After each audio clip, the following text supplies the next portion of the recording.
জাবের রাদিয়াল্লাহু তাআলা বলেন, যৌনক ব্যক্তি মারা গেল, মারা যাওয়ার সময় তার 2 দিরহাম ঋণ ছিল। মুহাম্মদ সাল্লাল্লাহু আলাইহি ওয়াসাল্লাম বলছে, তার জানাজা আমি পড়াবো না, তোমরা পড়াও, অসুবিধা নেই, কিন্তু আমি পড়াবো না। কেন পড়াবো না? তার 2 দিরহাম ঋণ রয়েছে। অতঃপর তখন আবু কাতাদা রাদিয়াল্লাহু তাআলা আনহু বলছেন, এই ঋণ পরিশোধের দায়িত্ব আমি নিলাম।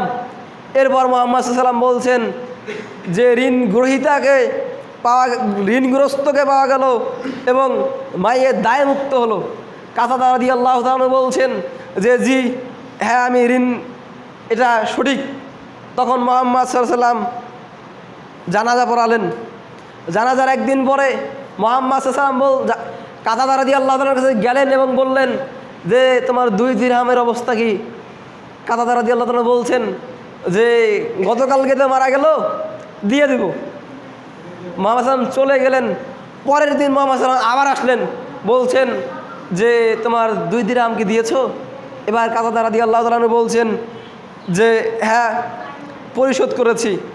এই কথা শোনার পরে মুহাম্মদ সাল্লাল্লাহু আলাইহি ওয়াসাল্লাম বলছেন, আলানা বারাদাত আলাইহি জিলদুহু, এখন ওই মাইয়াতের চামড়া ঠান্ডা হলো। আহমদ শরীফের হাদিস। এই হাদিস দ্বারা মুহাদ্দিসিন ইকরাম যারা হাদিস বিশ্লেষণ করেছেন তারা বলছেন যে এতে বোঝা যায় কেবল দায়িত্ব নিলেই মাইয়াতের আযাব দূর হবে না, যতক্ষণ না তার ঋণ পরিশোধ করা হবে।